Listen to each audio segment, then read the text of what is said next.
வாழ்க வையகம், வாழ்க வையகம், வாழ்க வளமுடன்.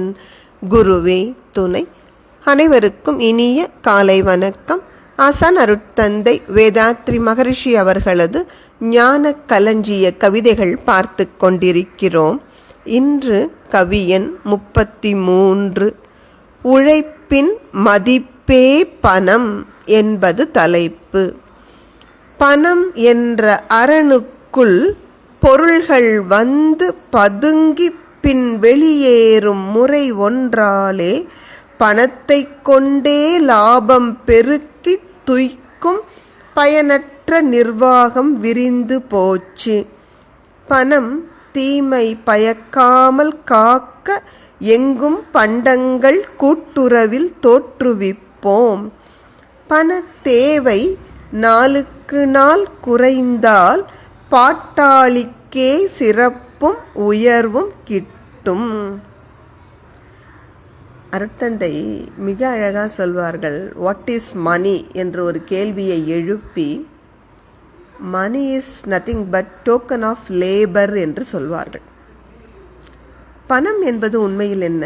உழைப்பிற்கு கொடுக்கப்படுகிற மதிப்பு.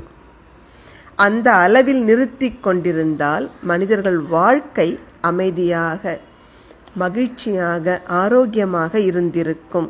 ஆனால் எல்லாம் பணம் பணம் பணம் என்று பணத்தை கொண்டே மதிக்கின்ற காரணத்தால் எல்லோரும் இந்த பணத்தை வரைமுறையின்றி சேர்ப்பதற்கு போட்டி போடுகிறார்கள். அதன் விளைவாக இந்த பணம் எல்லோரது வாழ்விலும் செல்வந்தர் ஏழை என்ற வேறுபாடு இல்லாமல் எல்லோருக்கும் தீமைதான் செய்கிறது. ஏழைகளுக்கு பணத்தின் காரணமாக பசிக்கொடுமை என்கிற தீமை என்றால், பணக்காரர்களுக்கோ பணம் இருப்பதால் அளவுக்கு மீறி அனுபவித்து இன்னும் அதிகம் துன்பம். பசி துன்பத்தை விட அதிகம் சாப்பிடுவதால் வருகிற நோய்கள் அதிகம் என்றுதான் மருத்துவர்கள் சொல்கிறார்கள். எனவே இப்படி மனிதர் வாழ்வில் இந்த பணம் தீமை செய்யாமல் காக்க வேண்டுமானால் அதற்கு ஒரே வழி பண்டங்களை கூட்டுறவு முறையில் உற்பத்தி செய்வதுதான். மெல்ல மெல்ல ஒரே நாளில் பணத்தை ஒழித்துவிட முடியாது, அல்லது ஒரு சில மக்கள் சேர்ந்தும் ஒழித்துவிட முடியாது.